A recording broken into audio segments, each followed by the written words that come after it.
नमस्कार। मेरे सामने यहाँ पर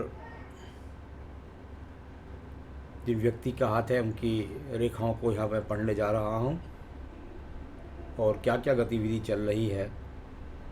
लगभग 45वें वर्ष में ही चल रहे हैं इनके हाथ की रेखाओं में, वो मैं आपको यहाँ पर बताने वाला हूँ।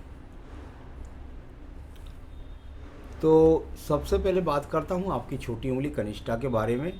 कनिष्ठा उंगली छोटी और पहुँच गई, अगर देखता हूँ तो सूर्य की उंगली के प्रथम पर्व तक नहीं पहुँच पाई। जब ये स्थिति आ जाती है तो ऐसे व्यक्तियों के जीवन के अंतर्गत वैवाहिक समस्याएं हो, सामाजिक समस्याएं हो, नौकरी की समस्याएं हो, डिसीजन गलत लेने के कारण जीवन में अवनति को प्राप्त करना, तरक्की को रुक जाना, इस तरह की समस्याएं आती हैं। इसके लिए उपाय है, वो कर लेंगे तो ठीक हो जाएंगे। चलिए अब बात करते हैं यहाँ पर प्रथम पर्व मानसिक पर्व के बारे में। माइनस रेखा राहु रेखा लग गई, दिमाग बहुत परेशान है, टेंशन बहुत है, सही निर्णय नहीं हो पा रहा है, क्या करे ऐसे में व्यक्ति। सेकंड पर्व पर भी बहुत बड़े राहु रेखाओं का प्रभाव, यानी कुल मिलाकर के न वाणी पर संयम है न दिमाग पर संयम है। अगर कुलीग्स के साथ रहें तो, पत्नी के साथ रहें तो, परिवार के साथ रहें हो, अपनी जल्लाहट अपनी झुंझलाहट का शिकार हो रहे हैं। तीसरे पर्व पर लगातार रेखाएं खड़ी हुई है, यानी आपके जीवन के अंदर यदि जॉब की बात है तो उसमें स्थिरता है, धन के आगमन है, उसमें मन लगना ना लगना ये एक अलग बात है। चलिए अब बात करता हूँ सूर्य की उंगली के बारे में। सूर्य की उंगली प्रथम पर्व पर यदि देखता हूँ तो कुल मिलाकर यहाँ से किसी प्रकार के बीपी के रोग का संकेत दिखाई नहीं देता। कोई आंखों के बड़े रोग की भी संभावना नहीं है। किसी प्रकार से किसी अग्नि से यंत्र से किसी प्रकार के नुकसान का योग भी नहीं है। सेकंड पर्वत पर किसी प्रकार की बहुत ज़्यादा राहु रेखाओं का प्रभाव नहीं है। जिस कार्य क्षेत्र में है वहाँ मन लगाकर काम करेंगे तो सम्मान भी मिलेगा, इज्जत भी मिलेगी और ऊंचाई भी मिलेगी। तीसरा पर्व है, वहाँ पर पिता का सहयोग है, परिवार का सहयोग आपके साथ है। अब बात करते हैं यहाँ पर शनि की उंगली के बारे में। देखिए शनि की उंगली बहुत ज़्यादा टर्न लेकर के चली गई। इतनी शनि की उंगली जिन लोगों की होती है टर्न, उन लोगों के जीवन में शनि की 7.5, शनि की ढैया, और साथ ही साथ व्यक्ति के जीवन के अंतर्गत महादशाएं अंतर्दशाएं जब जब आएंगी तब तब स्वास्थ्य से संबंधित समस्या, क्योंकि स्वास्थ्य का कारक है ये, और साथ ही साथ छोटी मोटी राहु रेखाओं का प्रभाव है, यानी वर्तमान में भी शरीर में कुछ रोग चल रहे हैं। तो शनि की दशा में उन शनि से संबंधित उपाय पूजा पाठ करें। यहाँ सेकंड पर्व है, इस पर कोई बहुत ज़्यादा ऐसा तो नहीं कह सकता कि बहुत इतना कर्ज हो गया है व्यक्ति के डूब जाएगा, कुल मिलाकर छोटे मोटे कर्ज भी हैं। तीसरा, यहाँ परिवार को सही रूप से चलाने के लिए यहाँ पर माइनस रेखा नहीं आनी चाहिए, यानी आप अपने परिवार को सही रूप से नहीं चला पा रहे हैं, इस प्रकार की रेखाओं का यहाँ पर भी प्रभाव है। अब मैं बात करता हूँ आपके बृहस्पति पर्व के प्रथम पर्व के बारे में। अगर यहाँ पर राहु रेखाओं का प्रभाव है, बुरी रेखाओं का प्रभाव है, एक्स के चिन्ह का प्रभाव है, तो ये कारक होता है जिस चीज़ का, उसके कारक में स्वास्थ्य का प्रथम पर्व है, यानी कि खान पान पर नियंत्रण रखें, कोई गलत खान पान न करें। शुगर, मोटापा, कोलेस्ट्रॉल, किडनी के रोग कुछ भी आपके जीवन में इस समय कहीं ना कहीं प्रभावित हैं आपको, उन पर आपको अपनी चिकित्सीय जांच में रहना चाहिए। सेकंड पर्वत पर बस बन गई बहुत बड़ी राहु रेखा। इतनी बड़ी राहु रेखा हो जाए, यानी इस पार्ट का, ये पार्ट ही क्योंकि कारक होता है पत्नी से सबसे ज़्यादा संबंध का, और जबकि इसके दो हिस्से इतने बड़े हो जाएं तो आप ये समझ लीजिए कि वैवाहिक जीवन तो चाहे जिस पत्नी से तलाक हो गया उससे करें और चाहे दूसरी से करें, आपके साथ में वही स्थिति होनी है जो स्थिति पहले हो चुकी है।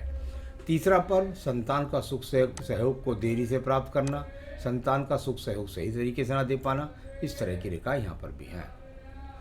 अब बात करता हूँ मैं यहाँ पर आपकी, ये तो डाउन रेखा गिर गई, इसके बारे में बहुत बार मैंने कहा कि यदि विवाह रेखा से इस तरह से डाउन रेखा का संपर्क बन जाए तो पति पत्नी के बीच में तालमेल में बहुत कमी आ जाती है। जिसके हाथ के अंदर होती है वही अपनी भाषा शैली पर नियंत्रण नहीं रख पाता है, एक बात। दूसरी बात, यहाँ पर जो छिन्न भिन्न रेखा है ये अच्छे रोजगार के माध्यम से धन के आगमनों को भी नहीं बनाती दिखती। अब मैं बात करता हूँ इसके बाद आपके सूर्य के पर्व के बारे में। सूर्य का पर्व यशमान सम्मान का पर्व है। यदि इसके पर्व को देखता हूँ तो पर्वत सम है, ना उठा हुआ है ना ज़्यादा गिरा हुआ है। कुल मिलाकर के प्राइवेट सेक्टर या राज्य सरकार का कोई अगर पद मिले तो ऊंचा ना मिले, छोटा पद मिले, या प्राइवेट सेक्टर में जो जॉब मिले वो ठीक ठाक नहीं होती इतने स्तर की जिससे व्यक्ति बहुत ज़्यादा सम्मान प्राप्त कर सके, यानी उसका ज़्यादा फेमस नाम हो। धन का पर्व बिल्कुल अभी नगण्य स्थिति में है। अगर इसकी स्थिति देखता हूँ तो यहाँ पर इसको मैं नगण्य स्थिति का मतलब खाली इसको बोलता हूँ तो इसका मतलब है कि व्यक्ति के जीवन के अंदर जो धन के आगमन है वो कोई बहुत मजबूती से नहीं है, सिर्फ अपना खर्च भर आप व्यक्ति चला पा रहा है, भाग्य भी साथ नहीं दे रहा है। अब बात करता हूँ मैं इसके बाद आपके बृहस्पति पर्व के बारे में। बृहस्पति पर्व और ये 4 रेखाएं ही यहाँ पर जाएंगी, इसके बाद जो दीप है उसके बारे में बोलूँगा। तो ये कुल मिलाकर यहाँ पर जो स्थिति है वो बृहस्पति के पूरा सपोर्ट लेने की सहयोगात्मक रवैया नहीं है। यानी बृहस्पति का कारक होता है धन का कारक, बृहस्पति का कारक होता है बृहस्पति की सेहत वाला कारक, और बृहस्पति का होता है पूजा पाठ में मन ना लगना, और साथ ही साथ संतान सुख और पत्नी का सहयोग ना मिलना। अब देखिएगा आप अपनी हृदय रेखा को, बहुत मोटी, इतनी मोटी हृदय रेखा किसी व्यक्ति की नहीं हो, शुरू में लग जाए दीप, हल्का सा शुरू में दीप लगा और अंत में भी दीप बन गया। हृदय रेखा यानी हृदय से संबंधित लोगों का सहयोग, और जब इसमें शुरू में दीप और आखिर में दीप चले तो आप ये समझ लीजिए जो बात मैंने ऊपर कही वो मैं यहाँ भी दोहराता हूँ। पत्नी पहली मिले दूसरी मिले, पहली मिले तो जितनी उसके साथ सेटिंग में समय खराब हो चुके वो कुछ आपको समझ चुकी, वो अच्छी बात है। दूसरी तो आपको समझेगी नहीं, पता लगा वो आपको और पहले छोड़ के भग गई। कुल मिलाकर के ये अब हृदय से संबंधित पत्नी के साथ संबंधों में खराबी का बड़ा संकेत। दूसरी बात, पत्नी बच्चों का देर से सहयोग मिलना, और कुल मिलाकर स्वास्थ्य का खराब रहना, ये सारे ही संकेत आपकी हृदय रेखा में बने हुए हैं। आइए बात करते हैं आपके निम्न मंगल पर्व के बारे में। कर्म रूपी निम्न मंगल पर्व, ये यहाँ पर रेखाएं हैं आपके पास में जिनको कर्म रूपी बोलते हैं। भाई व्यक्ति कर्म करना चाहता है कि नहीं करना चाहता है, करना चाहते हैं। यहाँ से कुल मिलाकर यदि देखता हूँ तो कर्म करने की प्रवृत्ति को दर्शाते हैं। ऐसा नहीं है कि व्यक्ति निकम्मा है, कर्म करने की प्रवृत्ति व्यक्ति के अंदर मौजूद है। यहाँ से रेखाओं का संबंध निकल के मंगल से और द्वितीय मंगल तक जाता है तो ज़्यादा अधिक साहस या ज़्यादा कमी के एक तरह से उत्साहित होने के कारण किसी प्रकार के नुकसान होने की संभावना। चलिए अब बात करता हूँ आपकी बुद्धि रेखा की। इसने मंगल के पर्वत के अंदर से निकल करके इसका उदय हुआ और कुछ अलगाव के साथ ये बुद्धि रेखा और यहाँ पर इस प्रकार से डाउन गई। इसको मैं कह सकता हूँ कि बहुत ज़्यादा, ऐसे तो नहीं कह सकते कि ये बहुत ज़्यादा बुद्धि रेखा ऐसी ख़राब है कि व्यक्ति कोई गलत निर्णय ले ले या डिप्रेशन में आ जाए। इस तरह की स्थिति तो यहाँ पर नहीं है कि आपको कोई किसी भी डिप्रेशन से का योग यहाँ पर बनाए। तो ये अपने आप में ठीक ठाक बुद्धि रेखा है, कोई ज़्यादा खराब नहीं कर सकते। द्वितीय मंगल पर्वत की स्थितियाँ आपकी गुजर चुकी, तलाक हो चुका आपका ये सब, लेकिन अभी भी मन के अंदर किसी न प्रकार का उग्रपन आपके अंदर मौजूद है। आइए बात करते हैं आपके चंद्र पर्वत के बारे में। नीचे का चंद्र पर्वत बहुत ही मजबूती के साथ में मौजूद है। अगर इसकी चंद्र पर्वत की प्रवृत्ति को देखता हूँ तो कुल मिलाकर के ये प्रवृत्ति इस बात को बताती है कि यहाँ से अवसाद का पता लगेगा, डिप्रेशन नहीं है, डिप्रेशन का शिकार नहीं होंगे। यहाँ तीर्थ यात्रा नहीं है, यहाँ विदेश यात्रा नहीं है, यहाँ पानी में डूबने का डर नहीं है, यहाँ आत्महत्या का योग नहीं है। तो कुल मिलाकर मन भी बहुत पवित्र है।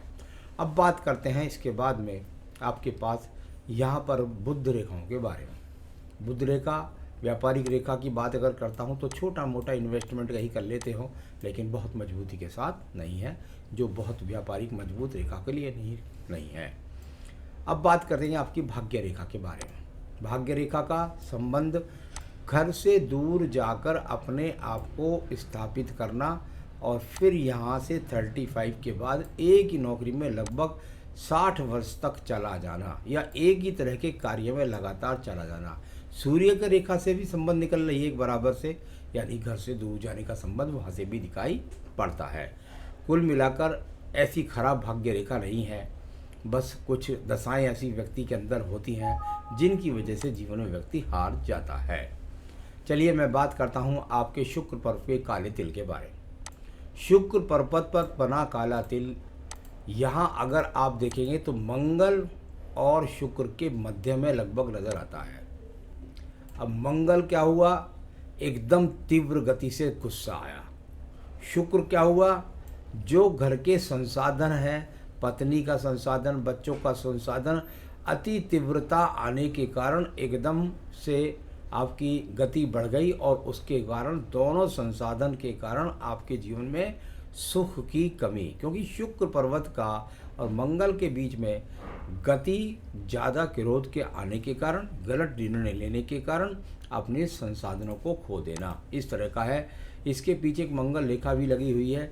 इसमें हालांकि आपको समस्याओं से काफ़ी निकालने के लिए प्रयास किया, लेकिन वो नहीं बन पाई किसी कारणवश। संसाधनों का पर्व की बात करता हूँ तो विशेष संसाधन नहीं है, काफ़ी XYZ लगे हुए हैं, इनके अंदर दीप भी बने हुए हैं, X भी बने हुए हैं, यानी संसाधन सही तरीके से ना मिलना। अब बात करते हैं आपकी आयु रेखा के बारे में। आयु रेखा मणिबंध के प्रथम पर्व तक यानी स्वास्थ्य रेखा तक पहुँच गई और उसके हिसाब से लगभग 80 वर्ष की आयु, तो आयु रेखा की कोई भी प्रॉब्लम नहीं है। आइए आपके सवालों को देख लेता हूँ थोड़ा सा। जॉब ठीक नहीं चल रही है, मेरे हिसाब से जो आपकी जॉब है उसमें आपका स्वास्थ्य और आपकी मन की जो स्थिति है उसके कारण आप उसमें पूरा अपना 100% नहीं दे पा रहे हैं, जिसके कारण आपके जीवन के अंतर्गत आप जॉब पूरी तरीके से सही जगह पर होते हुए उसमें 100% ना देने के कारण नुकसान उठा रहे हैं। उसको मैं ठीक कर दूंगा। उपाय जो मैं बताऊंगा उपाय करोगे तो निश्चित रूप से दुनिया का कोई ऐसी ताकत नहीं है जो आपकी सब चीज़ें ठीक ना हो सकें। पत्नी से तलाक हो गया है, प्रॉब्लम आ रही हैं, और क्या पत्नी फिर से वापस आएगी? देखिए मैंने बताया आपको कि बता देता हूँ आपको कि मैं समझता हूँ 2022 के मध्य तक आपके जीवन में पत्नी का योग है। पत्नी का योग की जब मैं बात करता हूँ तो मेरी आपको यही सलाह है, क्योंकि आपके जीवन में शुक्र पर्वत का इतना बड़ा काला स्पॉट, बृहस्पति की उंगली के कारक का खत्म हो जाना, हृदय रेखा का दीपों से भरा होना, यानी जितना अंजाम यहाँ आपके जीवन में हुआ खराब, इससे भी ज़्यादा दुर्गति आपकी हो जाएगी जीवन में दूसरी पत्नी के आने से। मैं समझता हूँ यही पत्नी आपकी वापस 2022 के मध्य तक आपसे लेकर के आ सकती है। बहुत ज़्यादा संभावना है, क्योंकि दूसरे विवाह की रेखा मुझे हाथ में दिखाई नहीं दी। तो कुल मिलाकर दूसरा विवाह कर लें उस समय तक, या तो 2022 के मध्य तक दूसरा विवाह हो जाएगा, या फिर यही पत्नी आपकी वापस आ जाएगी। ज़्यादा अच्छा यही रहेगा कि ये आपको समझती भी हैं, आप इसकी कमियों को भुला करके और वो आपकी कमियों को भुलाकर अपने जीवन को दोबारा से अगर चलाना चाहें तो चला सकते हैं। तो तबीयत आपकी ठीक रही रहेगी, इसके लिए उपाय बता दूंगा। वैवाहिक जीवन सुखी सुंदर हो जाए दोबारा से, उसके लिए उपाय बता दूंगा। और जॉब ठीक से चले उसके लिए सबसे पहले बताऊं, आपको मोती हाथ में नहीं पहनना चाहिए। आपको इस उंगली के अंदर न मोती पहनना चाहिए, न पन्ना पहनना चाहिए, न चांदी पहननी चाहिए, कुछ नहीं पहनना चाहिए, ज़रूरत ही नहीं है। आपको कोई रिंग नहीं पहननी है, ना सूर्य की उंगली में। सूर्य की उंगली में पहनना चाहिए सोना, सोने की अंगूठी पहन सकते हैं केवल उसमें आप, तो आपने उसमें भी चांदी पहन ली है। तो भैया इसको दोनों रत्नों को जो भी उतार दिए, आपका रत्न कोई नहीं बनता है, आपको नुकसान देने के अलावा कुछ भी नहीं देगा ये रत्न। तो कुल मिलाकर आपको सिर्फ एक ही पूजा पाठ करनी है, कोई अंगूठी नहीं पहननी है, और वो है सुंदरकांड। यदि आप रोज़ पढ़ सकते हैं सुंदरकांड तो बहुत ही अच्छा है, और नहीं तो मंगलवार शनिवार को आप हनुमान जी के मंदिर में पढ़ेंगे तो बहुत ज़्यादा लाभ, और साथ ही साथ घर में भी पढ़ेंगे तो भी बहुत ज़्यादा लाभ। तो बस मंगलवार का आप मंगलवार शनिवार बस सुंदरकांड को ही पढ़ना केवल आप। सुंदरकांड से आपका जीवन सुंदर हो जाएगा सब चीज़ों में। नमस्कार।